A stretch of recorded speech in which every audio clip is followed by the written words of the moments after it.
Hey guys, JamesMCD Reviews here. Well, this sucks. I don't know how this happened or why this shit happens at the most inopportune and inconvenient times, but I woke up this morning with no voice. Here, let me show you. So this is what I sound like when I'm trying to talk normal. It sounds a little bit better than it was this morning, but it still sounds awful. I sound like I've been smoking for 30 years. Anyway, I wanted to get this video out before the end of June, but I also don't want you to have to suffer through my 7th puberty. So, this video is actually being dubbed by my lovely girlfriend, Anne. I love you, baby. I have no idea how this will turn out. I feel like I'm in a real life anime, but we're just gonna roll with it. Today, I'm gonna be talking about Stranger Things Season 4, or I guess Season 4 Volume 1. The penultimate chapter of the hit Netflix original series created by the Duffer Brothers. I realize I haven't actually talked about the first few seasons on my channel, but I really love Stranger Things. I think it's very well made, it's nostalgic, not just in its references and callbacks, but just the feel of it. The tone and atmosphere. Even though it's shot in modern day, this wouldn't look out of place on the rack at Movie Gallery. I think Season 1 is easily the best. I've forgotten most of what happens in Season 2, and Season 3 I liked when it came out, but the longer I sat with it, I came to the conclusion that it was just kinda okay. And it's that lukewarm reception mixed with the 3-year hiatus between Season 3 and 4 that made me kinda lose interest in Stranger Things. The only reason I watched was because I knew I was gonna do this video and I didn't want to fall behind. I'm glad I watched because this season was excellent.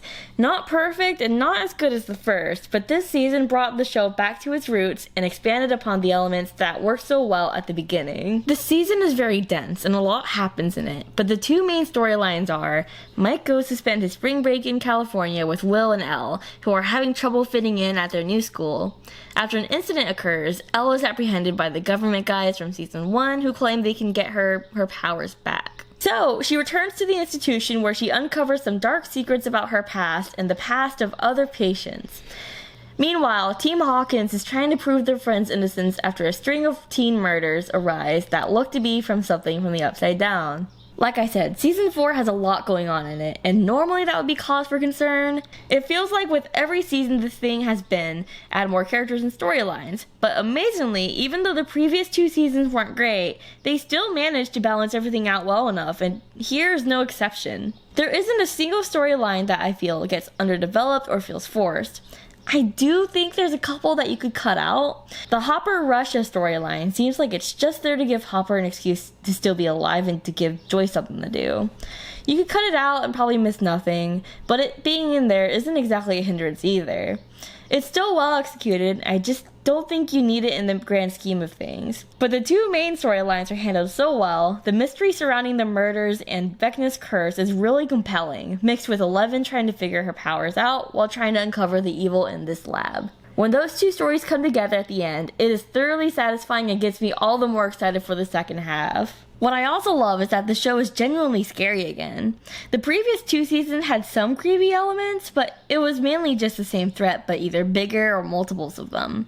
I really love Vecna. I think he's a great villain. He looks fantastic, the makeup they use on him is very creepy looking, his backstory is intriguing, and I genuinely didn't know where it was going. And the fact that he can just latch onto you at any moment makes the danger surrounding him feel all the more real and important. The way he kills people is also very sick and twisted too. The way their limbs are contorted and warped and their eyes just get blown out of their skulls, it's really juicy stuff. As I said at the start, there are a lot of characters this season, and admittedly they do some better than others. The best by far is Max. She's still haunted by the death of her brother Billy, she's on the outs with Lucas, she's not talking to her friends, and she's just trying to process her grief while dealing with her turbulent family life. I really love the way that she was handled, as in the past she was just kind of a killjoy.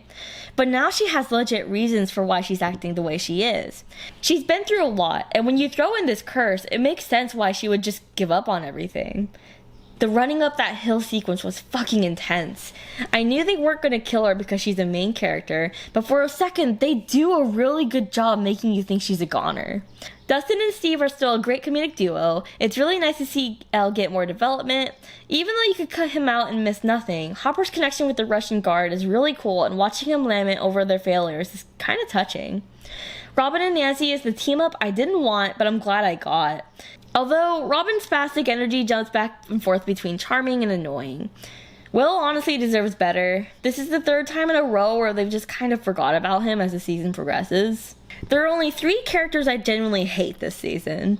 First is Jonathan. What the ever-loving fuck did they do to Jonathan? It's not like he was an amazing character before, but he had some semblance of an arc, and his relationship with Nancy was really sweet. So why did they turn him into a ditzy fucking stoner? Every time he and his surfer bra friend show up, I wanted to hurl myself out the window. I feel like even the show recognized this bit was getting old because they basically abandoned it towards the second half of the season. The second is Mike. I don't know what happened, but Mike has gotten more and more whiny and annoying with each passing season. The first half of season 4, he is being a complete douche to Will for seemingly no reason. To their credit, they drop this pretty quickly and he becomes a bit more tolerable, but Christ, seeing him in those first 3 episodes was rough. And finally, Angela. I thoroughly despise Angela. Not just because you're supposed to hate her, but that's literally all she's there for. She's an annoying, unlikable C-word that needs to die. And the scene where Elle decked this prissy Pacifica Northwest wannabe in the face was genuinely the most satisfying moment in television history. Getting back to the positives, I really like the look of this season. It ditches the 80s neon aesthetic from season 3 for more of the darker shadows and eerie production design that we're used to. And the cinematography is fantastic. There are some really satisfying shots in this season. That pizza delivery shootout that's all done in one take is tied with the running up that hill sequence as the best scene in the whole show. Like I said, the show isn't perfect. There are some small pacing issues and some characters and storylines you could just cut out, but for the most part, season 4 was a major improvement over the last 2. It was action-packed, it was scary, it was suspenseful, it's everything you could ask for. I cannot wait for Volume 2 to come out. If you're a fan of the show, you will definitely enjoy this. Even if the last couple seasons kind of lost you, this season will bring you back. As for me, I thoroughly enjoyed myself, and I'd give this season a 4 out of 5. But anyways, let me know down in the comments what you thought of Stranger Things 4. If you've seen it, what do you think? How does it stack up against the previous seasons? I'll be back very soon to talk about Volume 2. Hopefully I'll have my voice back by then. Until then, be sure to like, subscribe, ring the notification bell so you can stay up to date on when I'm posting. Follow me on all my social media, subscribe to my main channel. Everything you need to know will be in the description. Thank you guys for watching. See you later.